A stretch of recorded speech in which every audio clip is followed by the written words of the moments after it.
اللہ تعالیٰ ارشاد فرماتے ہیں، اے شیطان ابلیس، میں نے آدم کو اپنے ہاتھوں سے بنایا، تو نے اسے سجدہ کیوں نہ کیا؟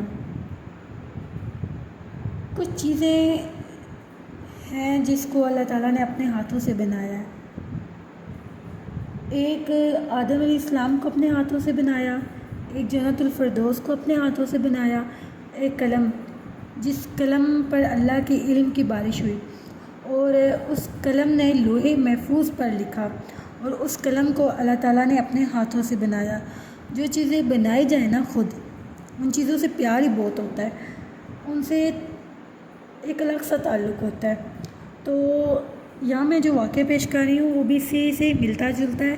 تو ایک دفعہ ایسا ہوا کہ حضرت یونس علیہ السلام جب مچھلی کے پیٹ سے نکلے اور پھر کچھ دن آرام کر کے جب جا رہے تھے واپس قوم کی طرف، تو راستے میں ایک گمار جو گھڑے بناتا تھا، اللہ تعالیٰ نے یونس علیہ السلام سے فرمایا، اس گمار سے کہو کہ ایک گھڑا توڑ دے۔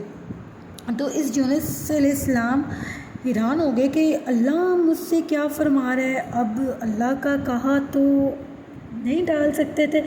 تو آپ آگے اس کے پاس گئے تو آپ نے کہا کہ بھائی یہ گھڑا تو توڑ دیں، ابھی کچا جو گھڑا تھا وہ بھی کچا تھا، یعنی کہ اس کو بھی پکانا تھا۔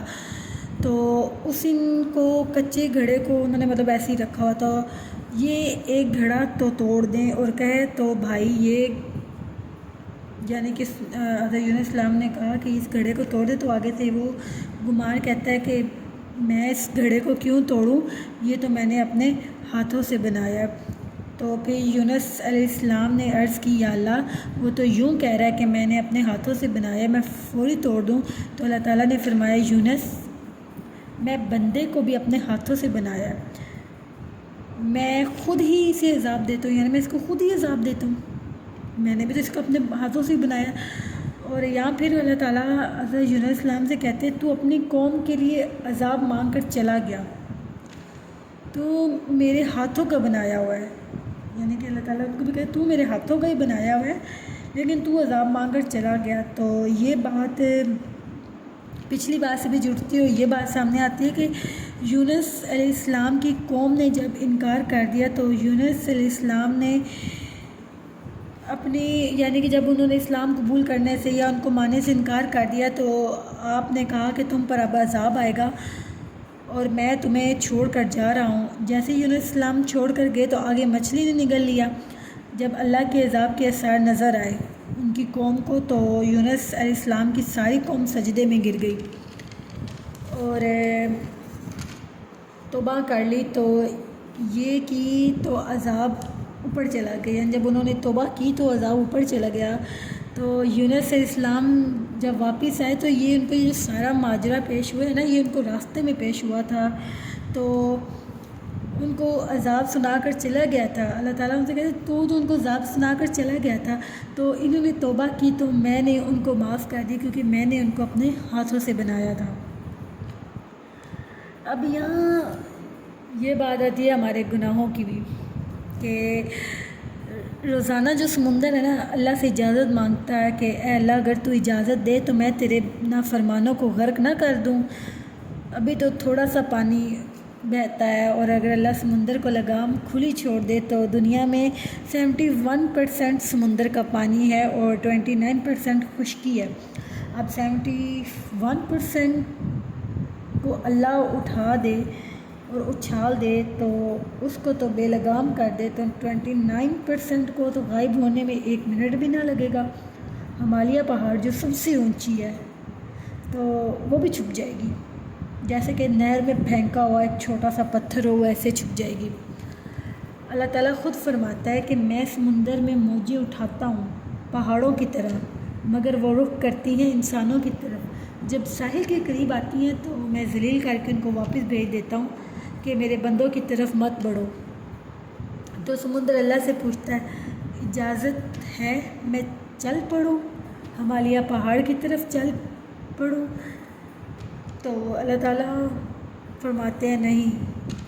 تو اگر فار ایگزامپل پانی آتے ہوئے کراچی سے یا 24 گھنٹے لگیں گے، یعنی کہ سمندر کراچی سے چلے تو اس کو یہاں آتے ہوئے تو 24 گھنٹے لگے گی، لیکن جو زمین ہے نا اس کو پھٹتے ہوئے 1 منٹ نہیں لگے گا۔ اور زمین بھی اللہ سے اجازت مانگتی ہے کہ اللہ اگر تو اجازت دے تو میں تیرے نافرمانوں کو غرق نہ کر دوں، ان پر پھٹ نہ جاؤں، ان کو اپنے اندر نہ سمیٹ لوں۔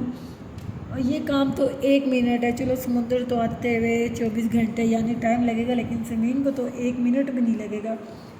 اور دھرتی پہ جب زنا ہوتا ہے، جوا کھیلا جاتا ہے، شرابیں پی جاتی ہیں، ناچ گانے کی اسپیشل محفلیں سجا جاتی ہیں، اور جوئے کے تو اڈے ہیں اسپیشلی چلائے جا رہے ہیں، ظلم و ستم عام ہے، قتل عام ہے، اور ماں باپ کو ذلیل کیا جا رہا ہے، اور نمازوں کو چھوڑا جا رہا ہے، اذان کے باوجود مسجدیں ویران ہیں، رمضان کے روزوں میں روٹیاں پک رہی ہیں، سالن بن رہے ہیں، جب کہ یہ کام ہوتے ہیں تو یہ زمین تھر تھراتی ہے، اور پھر یہ کہتی ہے کہ یا اللہ تو مجھے حکم دے میں تیرے نافرمان بندوں کو غرق نہ کر دوں۔ یہاں جوؤں کے اڈے، زنا کا اڈا، ظلم و ستم، جب زمین پر یہ گناہ ہوتے ہیں تو یہ اللہ سے سوال کرتی ہے، یا اللہ اگر تو اجازت دے تو میں پھٹ جاؤں، انہیں اندر لے جاؤں۔ پھر فرشتے اللہ سے پوچھتے ہیں، اے اللہ اگر تو اجازت دے تو ہم تیرے نافرمان بندوں کو ختم کر دیں۔ تو یہ اللہ تعالیٰ کی پکڑنے کے اسباب ہے، یعنی اللہ تعالیٰ ہمیں ایسے ایسے پکڑ سکتا ہے۔ گناہوں سے توبہ کر لو مسلمانوں، توبہ کر لو۔ زمین جن کے اوپر ہم چلتے ہیں، سمندر جس پہ ہم جا کے انجوائے اور پارٹی شارٹیز کرتے ہیں، تو وہ جو ساحل آتی ہیں نا اڑ اڑ کے لہریں، وہ اللہ سے اجازت مانگ رہی ہوتی ہے کہ اللہ ایک دفعہ اجازت تو دے، تیرے بندوں کو غرق کر دو، نافرمانوں کو، توبہ یا اللہ معاف کر دے تو ہمیں۔ تو جب لوگ، اللہ تعالیٰ فرماتے ہیں جب لوگ میرے نافرمان ہوئے تو میں نے انہیں پکڑا۔ یہ کام پہلے بھی اللہ نے کیا ہے، جب لوگ نافرمان تھے اللہ تعالیٰ آسمان سے پتھروں کی بارش کرتا تھا، فرشتوں کی چیخوں سے ان کی کلیجے پھاڑ دیتا تھا، یعنی کہ اللہ تعالیٰ کہتے ہیں کہ میں فرشتوں کی چیخ سے ان کے کلیجے پھاڑ دیتا ہوں۔ کئیوں کو میں نے زمین میں دھنس دیا اور کئیوں کو میں نے پانی میں بہا دیا، اور اس میں ظلم، مطلب اللہ تعالیٰ فرماتا ہے میں ظلم نہیں کرتا، اس میں لوگ اپنے ظلم سے مارے جاتے ہیں، خود وہ اپنے اوپر ظلم کرتے ہیں۔ یہ پانی آج سے بے قابو نہیں ہوا، یہ بہت عرصے سے بے قابو ہے، یہ طوفان آج سے نہیں آ رہے، بہت عرصے سے آ رہے ہیں۔ اللہ تعالیٰ ہماری نافرمانی پر ڈھیل دیتا ہے، زمین پوچھتی ہے، سمندر پوچھتا ہے، فرشتے پوچھتے ہیں، یا اللہ اگر اجازت ہو تو اڑا دیں، ختم کر دیں، جس کی نافرمانی ہو رہی ہو، زیادہ غصہ تو اسے آنا چاہیے، لیکن یہاں زمین آسمان اللہ سے پوچھتے ہیں، یا اللہ تو ہمیں ایک دفعہ اجازت تو دے۔ اللہ فرماتا ہے کیا میرے بندے تجھے وہ دن یاد نہیں ہے جس دن تو کچھ نہیں تھا؟ کیا تو وہ دن بھول گیا؟ تو بندہ کہتا ہے ہاں میں بھول گیا ہوں، اور واقعی بندہ بھول گیا، تبھی تو مسجدیں ویران ہیں، تبھی تو سودوں کے بڑے بڑے بینک کھلے ہوئے ہیں۔ لیکن اللہ فرماتا ہے کہ میں تمہارے، یعنی کہ 2 گندے پانیوں سے ملا کر تمہارا وجود بنایا ہے، ایک عورت اور ایک پانی، مرد، اور وجود بخشا ہے اللہ نے، اور تم پھر بھی نافرمان ہو، تو اللہ کو غصہ تو آنا ہے۔ یہاں میں قربان جاؤں، یہاں زمین کو غصہ ہو رہی ہے، اللہ تو رحم فرما رہا ہے، ادھر زمین کہہ رہی ہے اللہ تو مجھے اجازت دے اس پر، کہ اسے گناہ ہو گئے ہیں، میں پھٹ نہ جاؤں۔ زنا تو کوئی کوئی کرتا ہے، شراب کوئی کوئی پیتا ہے، مگر یہاں ماؤں کو ذلیل ہر کوئی کرتا ہے، ماں باپ کو ذلیل ہر کوئی کرتا ہے، 100 میں سے 100 ماؤں کو ذلیل کرتا ہے۔ کوئی ایک بندہ، میں لاکھوں کو جمع کروں تو ایک بندہ ہوگا جو ماں باپ کا فرمانبردار ہوگا۔ سب سے دکھ کی بات یہ ہے، قیامت آنے کی سب سے بڑی نشانی یہ ہے۔ رسول صلی اللہ علیہ وسلم سے کسی نے پوچھا کہ قیامت آنے کی کوئی نشانی ہے، تو آپ نے فرمایا میں نہیں جانتا، اللہ جانتا ہے۔ کہا کوئی ایک نشانی؟ تو فرمایا جب ماؤں کو ذلیل کیا جائے گا تب قیامت آ جائے گی۔ اور آج کل تو ماں کو ذلیل بہت کیا جا رہا ہے، ماں باپ کی نافرمانی تو بہت کی جا رہی ہے، سب سے زیادہ جو ذلیل ہو رہے ہیں وہ ماں باپ ہو رہے ہیں۔ یہاں بیٹیاں کہتی ہیں ماں کو کہ بکواس بند کر اپنی، یہاں تو کوئی اپنے نوکر سے بھی ایسے پیش نہیں آتا۔ یہاں بیٹیاں اپنے آپ کو بہت سمجھ رہی ہیں، بیٹے اپنے آپ کو بہت سمجھ رہے ہیں، لیکن ماں باپ کا مقام اللہ تعالیٰ نے بہت دیا اللہ تعالیٰ کا مقام۔ تو خدایا اپنے ماں باپ کی عزت کرو،